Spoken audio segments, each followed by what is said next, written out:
Mừng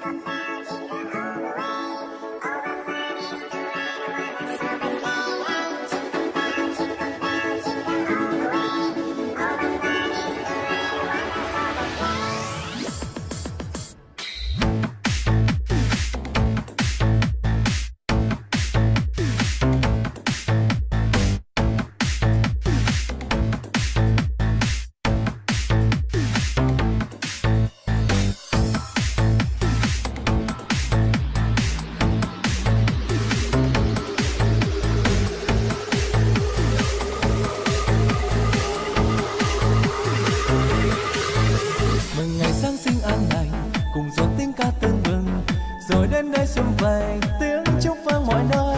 Từng hạt tuyết rơi bên thềm, người người đến đây vui cười, đầy ắp bao điều ước cho ta ấm áp trái tim yêu đời. Mừng ngày Chúa sinh ra đời, nào cùng nắm tay tươi cười, hòa bình đến cho một người, cùng cất tiếng ca mừng vui. Mừng ngày Giáng sinh an hòa, mừng hạnh phúc cho muôn nhà, từ thành phố hay đồng quê muôn nơi vang tiếng hát ca vang lần. Jingle bell, jingle all the way. All the fun is to ride the one horse open sleigh. Hey, jingle bell, jingle all the way. All the fun is to ride the one horse open sleigh. Đêm Noel, ta hãy cùng vui lên. Đêm Noel, đêm ta xin ơn cho ban hòa bình cho trần thế. Đêm Noel, chuông vang lên, chuông giáo đường vang lên. Đêm Noel, ta hãy chúc nhau an lành.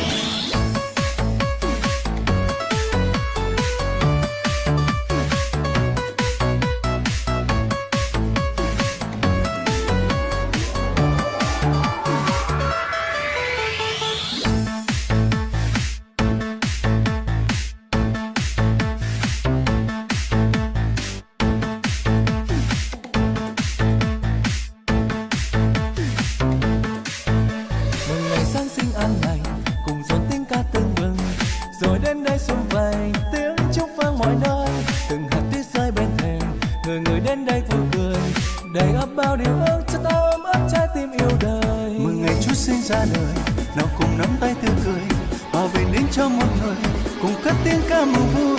Mừng ngày Giáng sinh an hòa, mừng hạnh phúc cho muôn nhà, từ thành phố hay đồng quê muôn nơi vang tiếng hát ca vang lần.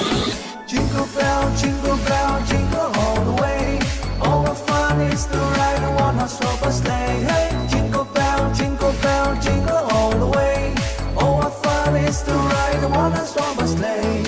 Đêm Noel, ta hãy cùng vui lên. Đêm Noel, đêm ta xin ơn cho ban hòa bình cho trần thế. Đêm Noel, chuông vang lên, chuông giáo đường vang lên. Đêm Noel, ta hãy chúc nhau an lành.